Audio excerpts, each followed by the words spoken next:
మన జీవితంలో ఐక్యత ఉంటే ఏ ప్రమాదమైనా తేలికగా ఎదుర్కోగలము.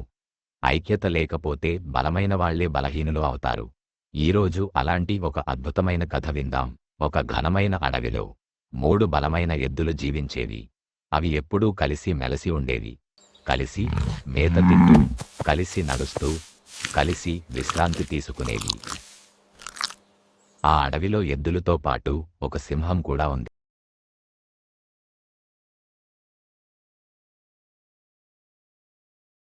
ఒక దట్టమైన అడవిలో ఒక జిత్తులమారి సింహం ఒకరోజు సింహం 3 ఎద్దులపై బలమైన దాడి ఎద్దులను చేసింది. కలిసి ఎద్దులు మేస్తున్నప్పుడు కలిసి చూసింది. సింహంని వాటి ఎదురించాయి.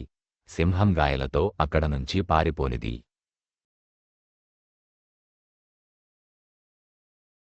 ఈయన అప్పుడే ఎవరు సింహానికి తీసుకున్నారో ఒక నాకు దుష్టమైన తెలుసు. ఆలోచన వచ్చింది. నేను బలంతో మీకు కంటే చూపిస్తాను. మోసంతో వీళ్లను కానీ ఓడించాలి ఎవరికీ అనుకుంది. చెప్పకండి. సింహం ఒక ఎద్దు దగ్గరకు వెళ్లి, నీ ఇద్దరు స్నేహితులు నీకు వ్యతిరేకంగా మాట్లాడుతున్నారు అని అబద్ధం చెప్పింది. మరో ఎద్దుకి వెళ్లి, మిగిలిన ఇద్దరు నిన్ను మోసం చేయాలనుకుంటున్నారు అని చెప్పింది. మూడో ఎద్దుకి కూడా అదే అబద్ధం చెప్పింది.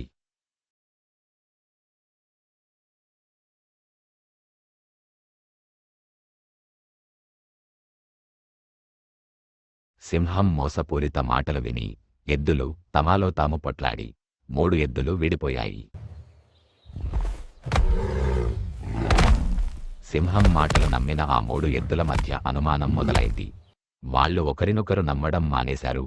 రోజుల క్రితం ఎప్పుడూ కలిసి ఉండే ఎద్దులు ఇప్పుడు విడివిడిగా తిరగడం మొదలుపెట్టాయి. అదే అవకాశాన్ని ఎదురుచూస్తున్న సింహం ఒక్కొక్కటిగా 3 ఎద్దులపై దాడి చేసి వాటిని వేటాడి చంపేసింది.